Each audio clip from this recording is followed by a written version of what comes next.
Assalamu alaikum wa rahmatullahi wa barakatuh. How are you all, everybody? I hope you are all doing well and also to take care of yourselves these days. Welcome back once again on my YouTube channel. So, last video lecture, I will lecture the unit number 9 named Ibtidai Hisab, written by Ibn Insha. I hope you can understand all the lecture. Is this have any problem, any statement issue, word issue, paragraph issue? Write into your comment. I will resolve it as soon as possible. So today I will start the exercise of unit number 9. So without wastage of time, let's start with me. And one and the last thing, if you are new in my channel, please subscribe my channel, press the bell icon and also share my video. जी यहाँ से मेरी मश्क start हो रही है। शुरू आगाज़ करती हूँ। दोस्त जवाब पर टिक्का निशान लगाएं। ज़बानी जमा खर्च का कायदा जो आजमूदा है काम आता है किसमें? मुल्की मसाइल हल करने के लिए। मैं मुसलमान हूँ तो मुसलमान नहीं है, इसको कहते हैं एक दूसरे में तफरीक करना। ठीक है, यानी तुमने कलमा पढ़ा हुआ है, मैंने कलमा नहीं पढ़ा हुआ। आदमी को आदमी से सरब दें, यानी किसी की दिल आज़ारी करें, किसी का दिल दुखाएं तो हासिल ज़रब होता है आदमी। सबसे ज़्यादा झगड़े होते हैं तकसीम के कायदे में। और ख़त इस्तिवा जो सीधी लाइन होता है जहाँ दिन रात बराबर होते हैं। अजीब बात है कि कुतर की लंबाई होती है हमेशा निस कुतर से दो गुनी, यानी लंबी होती है। ठीक है ना, उससे दो गुनी लंबी होती है।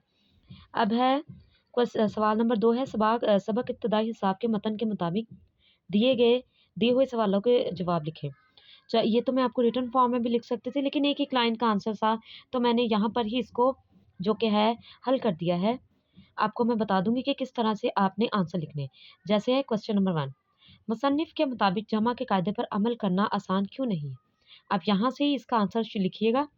मुसन्निफ के मुताबिक जमा के कायदे पर अमल करना इसलिए आसान नहीं है क्योंकि कुछ बचता ही नहीं। ठीक है, जमा के अमल में। ये पहले सवाल का जवाब है। अब नंबर 2, तकसीम करने का तरीका कब आसान होता है? इसका जवाब भी आप यहाँ से ही शुरू कीजिएगा। तकसीम करने का तरीका तब आसान होता है जब हकूक अपने पास, यानी हक आप अपने पास रखें और फ़राइज़ बांट दिए जाएं। ठीक है।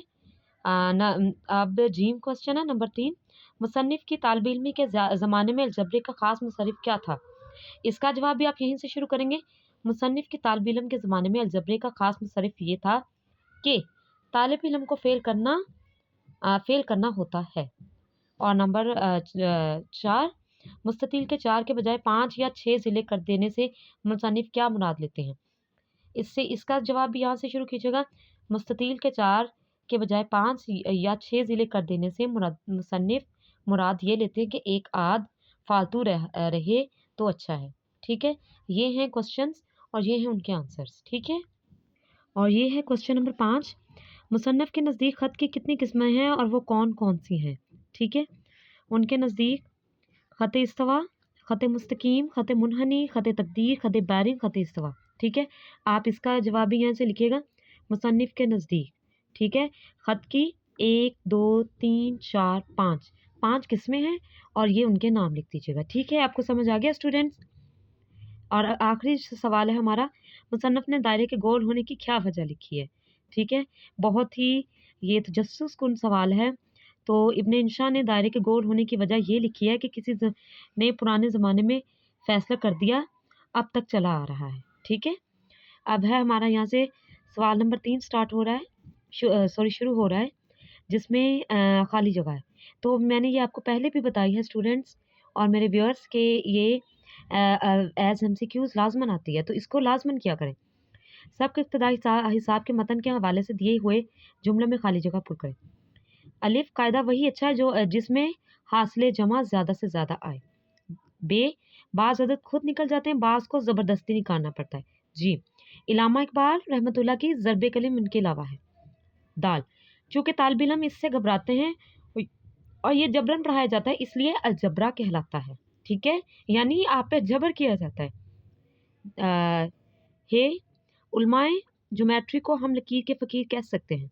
दाल, ये इसलिए होता है कि हम कहीं तो दुनिया में दिन रात बराबर हों, कहीं तो मसावात नज़र आए। ठीक है, अब है जी यहाँ से हमारी ग्रामर शुरू होने लगी। इल्म बयान, तहरीर और तकरीर की खूबियों के ज़िक्र और इनकी बहस को इल्म बयान कहते हैं।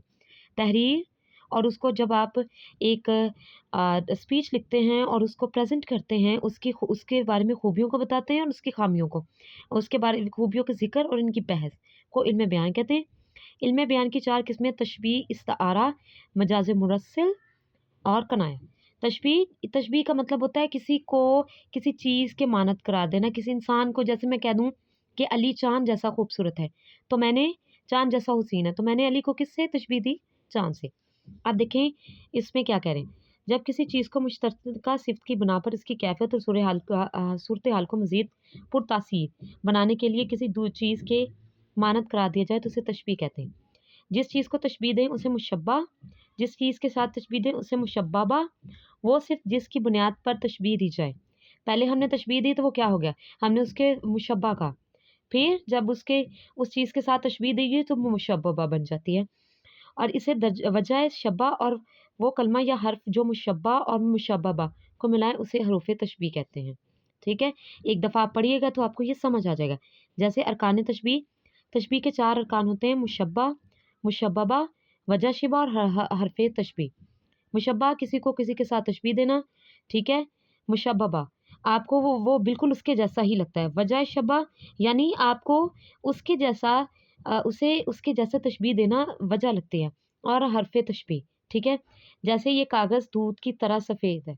अब इसको उन्होंने कैसे इस मिसाल में जो कि है शामिल किया वो बताते हैं। इस जुमले में कागज़ मुशब्बा, दूध मुशब्बबा, सफ़ेद वजह शब्बा और की तरह हर्फ तशबीह है। तो मेरे व्यूअर्स आपके लिए काम है, मैं आपको एक जुमला दे रही हूँ। जैसे कि मैंने अभी बोला है अली चाँद की तरह चमकता है, अली का चेहरा चाँद की तरह चमकता है। तो आपने मुझे उसे इसमें बाँट के दिखाना है, इसमें शामिल करके दिखाना है कि अली का चेहरा चाँद की तरह चमकता है, ठीक है? ये आपका एक मेरी तरफ से वर्क है। इस्तारा, जब कि हम किसी लफ्ज़ को हकीकी मायनों के बजाय मजाजी मायनों में इस तरह इस्तेमाल करें कि उसके हकीकी और मजाजी मायनों में तशबीह का ताल्लुक हो तो इसे इस्तिलाह में तारीफ़ में इस्तारा कहते हैं। अरकान इस्तारा इस्तारा के 3 अरकान होते हैं। मुस्तारा जिसके लिए इस्तार लिया जाए, मुस्तारे मिना जिससे इस्तार लिया जाए और वजाए जामिया कहते हैं मुश्तरका सिफ़। जैसे एक बुलबुल के हैं महव तरन्नुम है अब तक। इलामा इकबाल के इस मिसरे में बुलबुल का लफ्ज़ इस्तारा है जो इलामा इकबाल ने अपनी ज़ात के लिए इस्तेमाल किया। इलामा इकबाल जिनका मज़कूर नहीं मुस्तआरला है। बुलबुल का लफ्ज़ मुस्तआरे मिना है और तरन्नुम का लफ्ज़ वजाए जामिया है। अब देखिए इस एक चीज़ को उन्होंने अरकान इस्तारा में अच्छे तरीके से वाज़िया कर दिया है। एक दफ़ा पढ़ लीजिएगा, अगर फिर भी समझ ना आए तो अपने कमेंट में मुझे दोबारा बता दीजिएगा, मैं आपको दोबारा इसके बारे में अच्छे तरीके से वज़ाहत कर दूँगी, ठीक है? हाँ जी, तारीफ़ दें और साथ में उसके लिए उसके मुताबिक आपसे सवाल ना पूछे ऐसा तो नहीं होता है। अब सवाल उन्होंने पूछा है, इन मिसालों में से तशबीह और इस्तारा अलग-अलग करें। अब देखिए ये खरबूज़ा शहद की तरह मीठा है। खरबूज़े को किससे तशबीह दी है? शहद की तरह, तो ये क्या हो गया हमारा तशबीह, ठीक है? और बच्चे के गाल गुलाब की फूल की मानद नर्म व नाज़ुक हैं। तो नर्म व नाज़ुक, ठीक है? तशबीह दी है तो ये तशबीह है। ये इसमें मैंने तशबीह में लिख दिया, मैंने पूरा जुमला नहीं लिखा, बस शहद और नर्म व नाज़ुक लिख दिया। अब ये जो 2 जुमले हैं, शेर के आते ही रन काँप रहा उठा। रन कहते हैं हिरन को, ठीक है? तो ये इशारा है, मैं मेरे चाँद तू कहाँ है? यानी किसी को भी वो कह रहे हैं, चाहे अपने भाई को कह रहे हैं, ठीक है? अपनी बहन को कह रहे हैं, मेरे चाँद तू कहाँ है? ठीक है। अब है जी हमारे रमूज़ औक़ाफ़। जी, रमूज़ औक़ाफ़ जो कि हम हर चीज़ में बहुत ज़्यादा इस्तेमाल करते हैं। उसमें डैश होता है, कोमा होता है, अपॉस्ट्रोफ़ी होता है, ठीक है? साइन ऑफ़ एक्सक्लेमेशन होता है, तो इसको उर्दू में कैसे वो बयान करें, उसके बारे में आपको बताती हूँ। रमूज़ औक़ाफ़ से मुराद वो अलामतें हैं जो तहरीर में एक जुमले को दूसरे जुमले या किसी जुमले के एक हिस्से को दूसरे हिस्से से अलहदा करें। उसमें रमूज़ औक़ाफ़ के तौर पर काफ़ी अलामतें इस्तेमाल होती हैं। यहाँ हम सिर्फ़ अलामतों का महल्ले इस्तेमाल वाज़ह करते हैं। सबसे पहले सक्ता। ये देखिए सक्ता आपको समझ आ गया, छोटा-सा कोमा। इस अलामत को वक़्फ़े ख़फ़ीफ़ भी कहा जाता है। ये एज़ एमसीक्यूज़ भी आ जाता है। वक़्फ़े के ख़फ़ीफ़ में इस अलामत इस्तेमाल होती है या ठीक है, अलामत डाल के वो पूछ लेंगे आपसे कि ये क्या कौन-सी अलामत है, तो आप सक्ता लगा सकते हैं। ये अलामत तहरीर में सबसे कम तौक़ुफ़ के लिए इस्तेमाल होती है, ठीक है? और यानी सबसे कम वक़्फ़े के लिए। अब है वक़्फ़ा, ये वक़्फ़े के लिए। एक छोटा-सा एक कोमा, नीचे से छोटा-सा एक डॉट। इस अलामत को नफ्से वक्फ भी कहा जाता है। ये अलामत सख्ता से ज़रा ज़्यादा ठहराव के लिए आती है। ये अलामत दो मकासद के तहत इस्तेमाल होती है, जबकि एक तवील जुमले में छोटे छोटे जुमले आएँ या किसी जुमले के लिए के मुख्तलिफ अज्जा पर जोर देना मकसूद हो। अगला है राब्ता, उसके लिए ये दो डॉट यूज़ होते हैं। इस अलामत का ठहराव, जिसे वक़्फ़े लाज़िम भी कहा जाता है, वक़्फ़े से कदर ज़्यादा होता है। और इस अलामत का इस्तेमाल वहाँ किया जाता है जहाँ तौक़ुफ़ करना लाज़िम हो, बसूरत दीगर अबारत के खलत मलत होने का एहतमाल हो। ठीक है? जैसे ये दो आगे, माँ ने बेटे से कहा, बेटा मेहनत करो, मेहनत का अजर ज़रूर मिलता है। तफ़सीलिया, ये अलामत आप इंग्लिश में भी इस्तेमाल करते हैं ये सारी, और उर्दू में भी। इस अलामत का इस्तेमाल, जैसा कि इसके नाम ही से ज़ाहिर है, वहाँ किया जाता है जहाँ किसी बात की तफ़सील वाज़िह बयान की जाए। जैसे इल्लामा इक़बाल ने आला बात के मुकाम पर खुतबा सदारत देते हुए हस्बे ज़ैल इरशाद फरमाया। ठीक है? पूरा खुतबा, ख़त्मा, जिसे हम डैश कहते हैं। इस अलामत को जैसे अंग्रेज़ी में फुल स्टॉप कहते हैं, जुमले के खात्मे पर लगाया जाता है। लेकिन जहाँ सख्ता, वक़फ़ा, वक़फ़े लाज़िम या तफ़सीलिया का महज़ इस्तेमाल हो, वहाँ ख़त्मे की अलामत का इस्तेमाल हरगिज़ दुरुस्त नहीं होता। ठीक है? जहाँ पर ये सारी अलामतें लगी हों ना, ये वाली, उसमें आप ख़त्मा नहीं लगा सकते। क्लियर हो गया जी?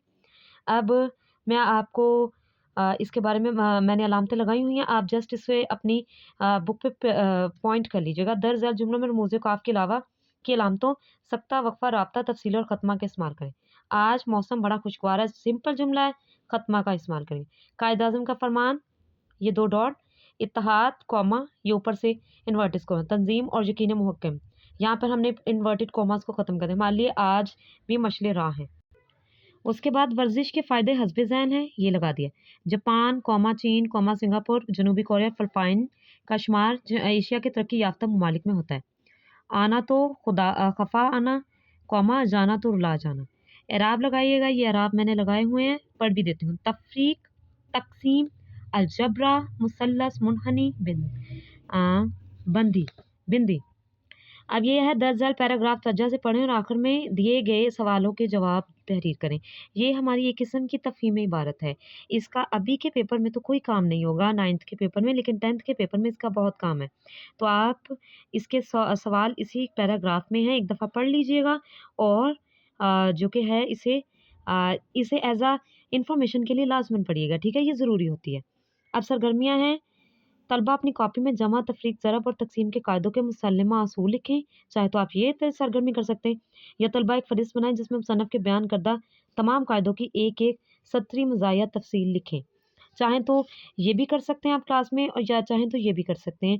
बहुत ईज़ी है और आपको अच्छे तरीके से समझाया भी। सो आज की हमारी एक्सरसाइज़ काफ़ी बड़ी थी और काफ़ी ज़्यादा मालूमाती भी थी, ठीक है? अगर इसमें फिर भी आपको कोई प्रॉब्लम हो तो अगेन कोई मसला हो तो मुझसे पूछ सकते हैं। अगली वीडियो में मुलाकात होगी, तब तक के लिए आप सबको अल्लाह हाफ़िज़, अपना ख़्याल रखिए।